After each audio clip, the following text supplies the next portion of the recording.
Hey everyone, so for the next two episodes, I'm going to try something a little different. Instead of uh, talking while playing the game, I am doing this audio recording post gameplay. And this kind of gives me a chance to talk about who I am, where I am in life, what my plans are, what my plans for the channel are, everything kind of that nature. So I'm almost 29 now. Approaching my 29th birthday here this year. I live in a smaller city just outside of Edmonton, Alberta, in Canada, for those of you who don't know where Alberta is.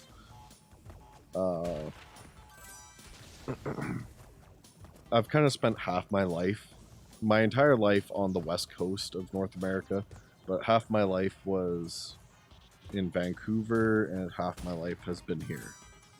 Not all at once. Like, I was born right on the beach in Vancouver. Not quite Vancouver, but basically Vancouver. And I spent most of my young childhood there, to where very few memories are. And then I grew up here in the Edmonton area. I then moved back to Vancouver to go to school. I went to a private college for game design and development, where I ended up getting a full degree, as well as I minored in animation. I thought as I was going to college, my big thing was I wanted to design and make video games. Because the biggest thing, my absolute biggest goal in life, was to be part of the Star Wars world, to be a part officially of the Star Wars universe. And I thought, there's probably two ways I could go about it. One, I could write books, which I do enjoy writing. I do love writing. I don't really have the knack for writing a full novel.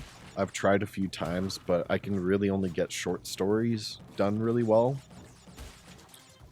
So instead of trying to go down the novel route of being a part of the Star Wars universe, which also seems to be next to impossible, and I wouldn't really be truly canon, I would most likely end up being non-canon. And I wanted to be actually a part of the Star Wars world, the franchise. I wanted to have something to do with it. And I thought then, if the only other way I could do it is through video games. And I do love video games. I loved them as a kid. My fondest memories are growing up with my grandpa playing Mario and Duck Hunt, all those old classics, as well as a bit of newer games too. We didn't play only old classics, but that's what he liked the most, so that's mostly what we played. What was I talking about? Yes, Star Wars. Yeah. So I thought that video games would be the way to go. So I went and got into game design development. I ended up falling in love with animation. I absolutely love 3D animation. Once I learned how to really do it and get a grasp of how the human body moves, and not just the human body, but animals and inanimate objects and stuff, it became a lot of fun. Whereas I found with game design, to really get anywhere in game design, you're stuck doing bitch work. You're doing all the really not fun things in developing a game. Whereas with animation, you may get stuck with doing not fun animations, kind of like what I did for a bit. I was a technical animator for motion capture, so I was a mocap technical animator, which isn't really fun per se. It's not like I was sitting there animating the Hulk or anything, but I was, still working on the Hulk, and I was doing the facial captures for the Hulk, which were it was super cool and super fun.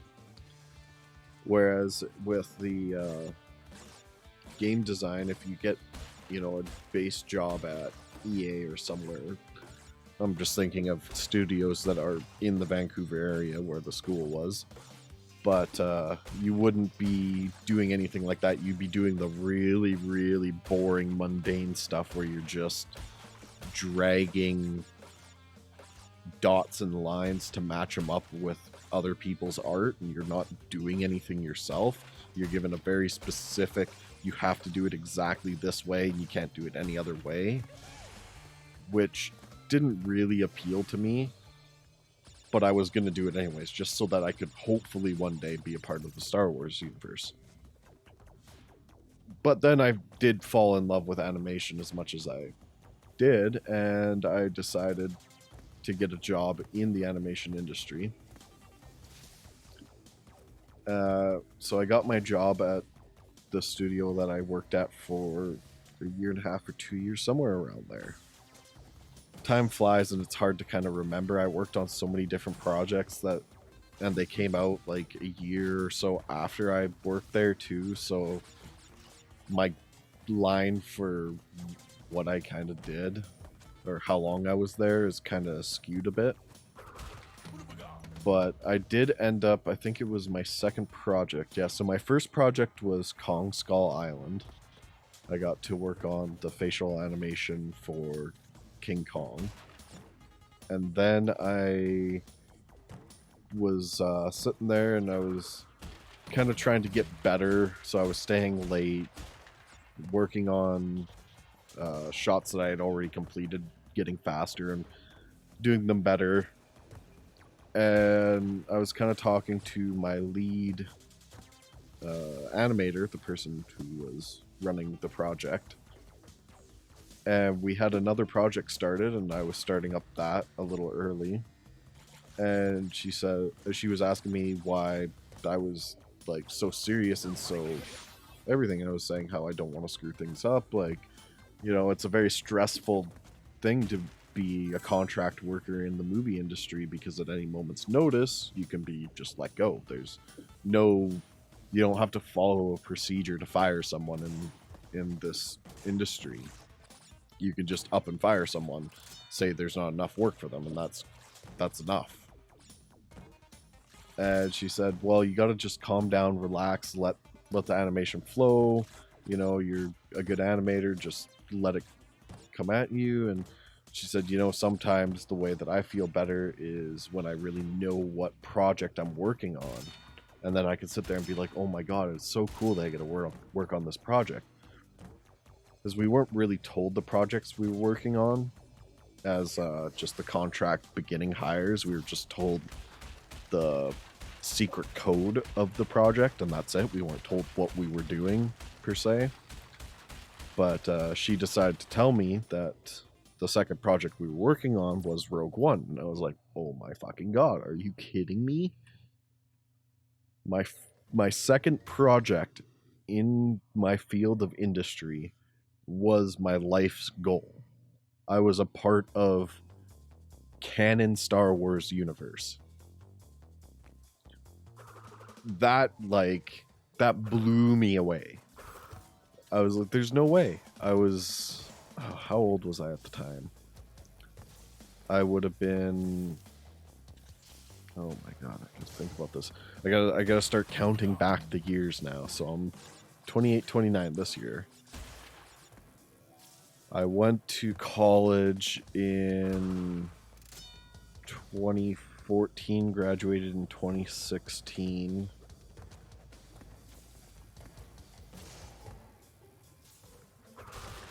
So I was about 24. I was around the age of 24. And I had already accomplished, yeah, I was like 23, 24. I had already accomplished the absolute main thing that I wanted to do with my entire life. All I wanted to do my entire life was to be a part of Star Wars. And I had already accomplished that major cornerstone. So I was like, well, what else do I really have to do with my, like, goals in life? For a while, I just wasn't really too concerned about it. I just wanted to stay working at my job and enjoy being an animator. And then it was, I can't remember how many months later, but we got another project, and I'm kind of reading, like, the shot descriptions that I'm working on. I'm like, there's something pretty familiar about the way this sounds. It sounds an awful lot like Rogue One. And then I saw the character that I was working on, the name of the character finally in one of my descriptions, and it was Snoke, and I was like, holy shit, I'm working on episode 8. This is amazing. I've now, not only did I accomplish working canon Star Wars, but I also hit a trilogy movie within my first year of being an animator, professional animator. I was like, holy fuck, like, this is amazing. Little did I know it was the absolute worst Star Wars movie in history. So that kind of put a bit of a damper on things, being an absolute terrible piece of shit movie. But still, I mean, I can't complain too much because it is my life's goal. It was my life's goal, and I did it. I don't care how bad it was, I did it. And then I got the chance to... I don't really want to say be a lead, because there wasn't really lead animators for the projects. There was people who were more or less delegated to make sure that everything was done and kind of organize the workflow. So essentially a lead for the project, but there was never any technical announcement of this person being a lead. But I was given that chance to head up 2 projects. One of them was Thor Ragnarok. Amazing. Love that movie. I'm not a huge MCU movie person. I do love Marvel Universe, but I'm not a big fan of the movies. But Thor Ragnarok, even if I didn't work on it, it would have been one of my favorites. I'm just going to take a quick second here to take a drink.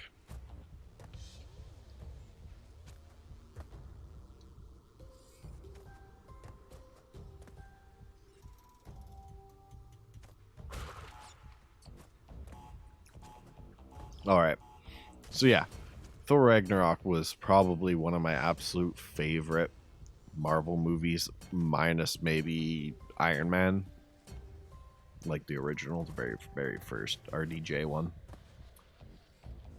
So yeah, I was like super happy that I got to lead but not lead that project. And then the second one that came around was a huge project, and there's 3 of us that were kind of heading it. There was me and 2 other people, and that one was Ready Player One. That was truly, like, I just listened to the audiobook before getting the announcement that that's what we were working on, being told that I was going to be helping with the leading of the project. I had just finished listening to the audiobook, and I had fallen in love with the book after a friend had suggested I listen to it. And then I find out that I'm going to be like a lead for the project for Ready Player One. I was like, oh my fuck. Like, seriously, everything that I love about art and life and everything, dreams and things that I wish I could have been a part of, I was a part of. I was like, holy shit, everything's just coming up Millhouse for me. For that project, like, we worked on it for probably 8 or 9 months straight. We did every single scene, every single shot. I had something I was doing with it because we worked on every single character because they were all, half the time they were inside a video game, so they were 3D models. So the actors were all being motion captured in. It was like, so I worked every single scene, every single shot is my work. And I was like, when I finally went and saw the movie, I was just blown away. And of course, I knew that my name was going to be in the credits. I didn't get my name in most of the credits, other than Thor Ragnarok and Ready Player One, the two movies, incidentally, that I was kind of a lead on. I actually got my name in the credits for, which is a huge deal. It's a huge political thing for contract companies to get names into the credits, because they've got to put in the person who buys the leather for the sets, or the person who drives the star around needs to get his name in. But the lowly third tier company who animates 90% of your movie doesn't get in.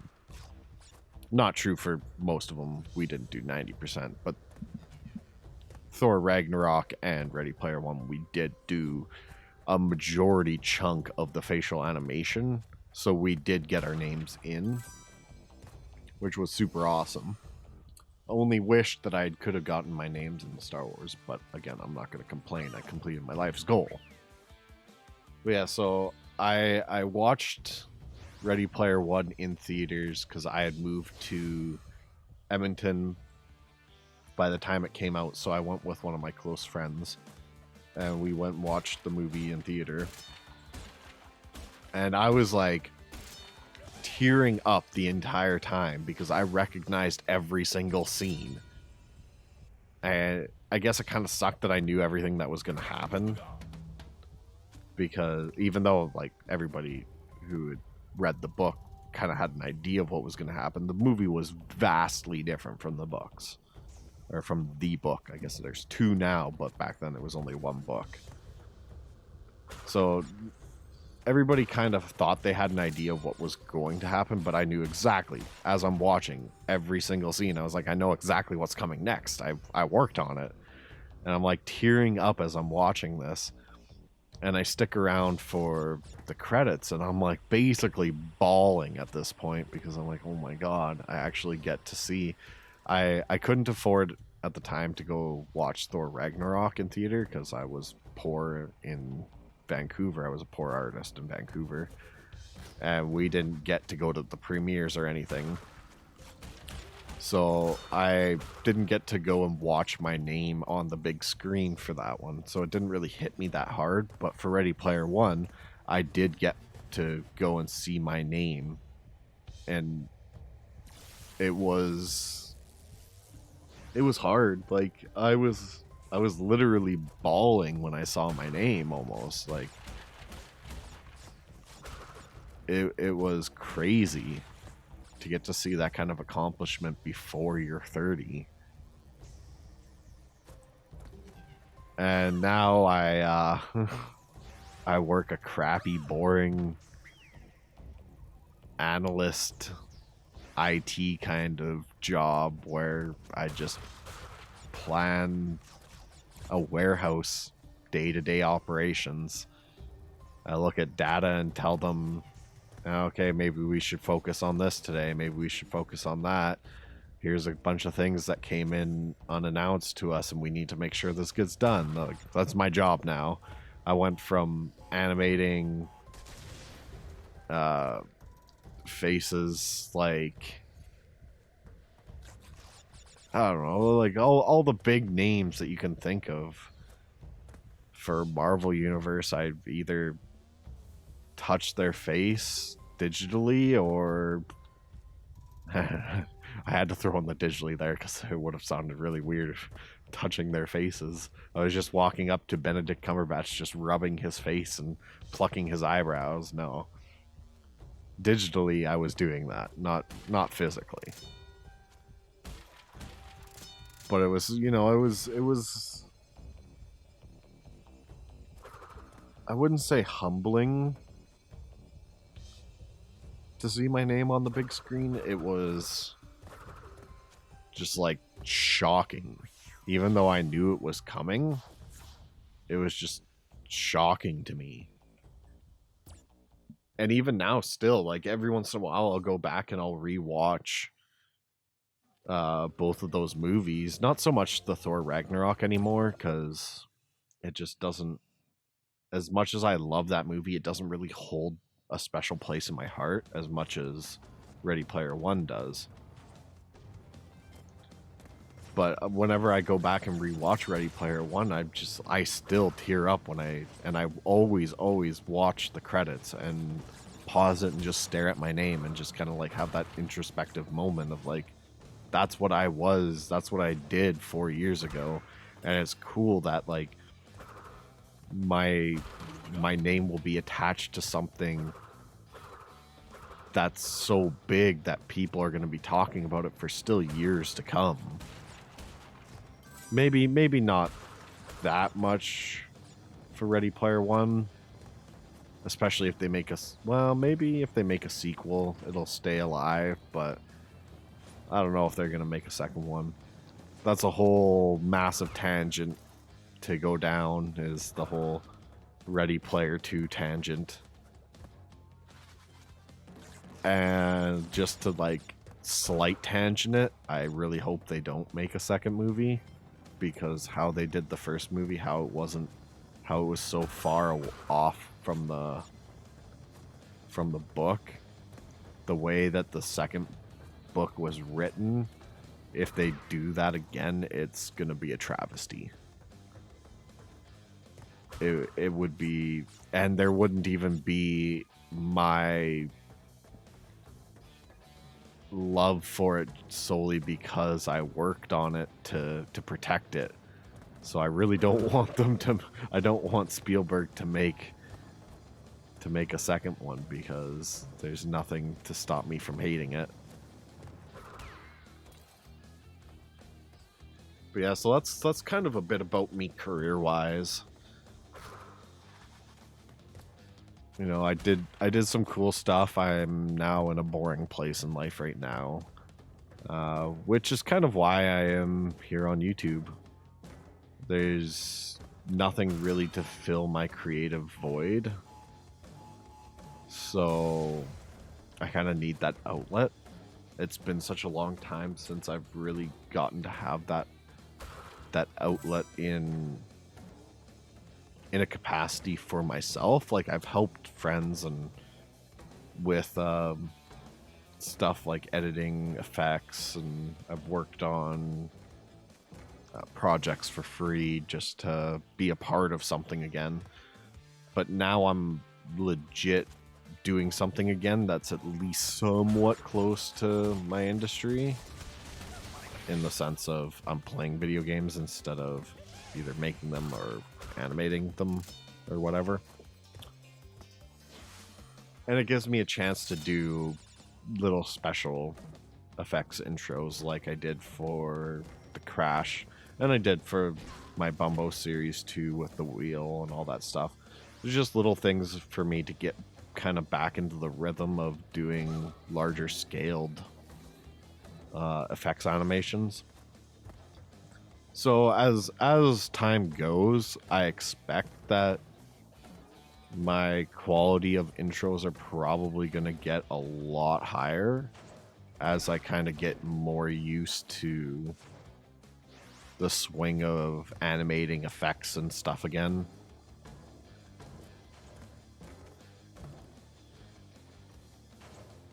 But one other thing too that I am doing that is I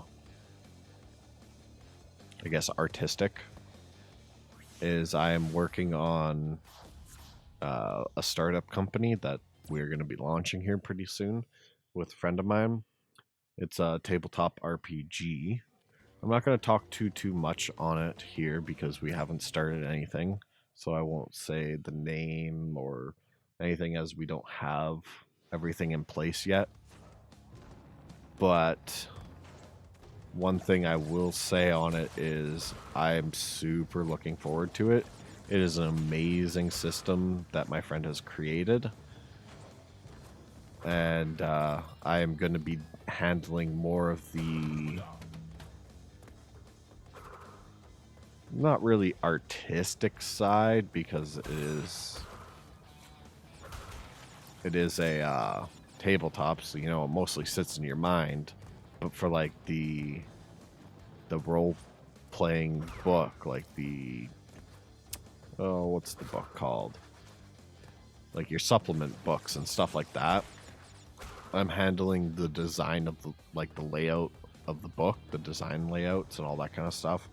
I'm not going to be doing the art for it because we want to rival that of things like Dungeons and Dragons, and my art is nowhere near that good. Like, we're talking necessity of paying $1,000 for one piece of art kind of quality. So that's something that I'm not going to be doing. I'm not going to be handling the drawing, but my artistic component is going to be kind of just the designing of the books, and I also am helping out a bit with the designing of the game and how, like, not finance. What's the word? Finessing of the gameplay, because I do have that background in game design. I do understand how games work and how to make games fun. I took so many courses and classes on it, and not just in video games, but also in card games and board games and tabletops. Like, in college, we didn't just cover video games, although that was a major priority for the classes, but we covered everything. So I am helping out a bit in that regard, but I'm more or less leaving most of that kind of stuff to him, and he's also the writer, so he's writing everything up. We're getting copy editors and all that to go over the material, and then I am starting on designing the book. So that is one other outlet that I am doing. I'm working on here, but it doesn't quite fill that void of interactivity and real artistic that I find with this kind of stuff, where I get to hands-on do a bit of animation, I get to play games, I get to laugh, I get to talk, I get to be a bit more extroverted while being in an introverted setting, if that makes sense. I don't know if that makes sense. It does to me, but anyways. So that's more or less on kind of who I am even personally. That kind of covers most of it. One of the big things that I'm looking for with this channel is mostly as a creative outlet. I haven't decided how far I really want to take everything. Now, that's not saying that I don't want to have a successful channel in sense of actually doing it as a living. Of course, I would love that, but I'm not really looking for that. I have planned for it. I have thought of ways to, like, really add growth to the channel if need be. But there's always things that I'm looking for adding to it, and I'm not too sure exactly what that is yet. And I think, you know, I'm getting close to the time here on this episode, so we're gonna save that more for tomorrow. We're gonna go in more on kind of things that I want to do moving forward with the channel, and things that I would like to see, and maybe ask some questions on the people who are currently watching right now what they would like to see from the channel in the future. So with that being said, I'll see you guys tomorrow. Have a good one.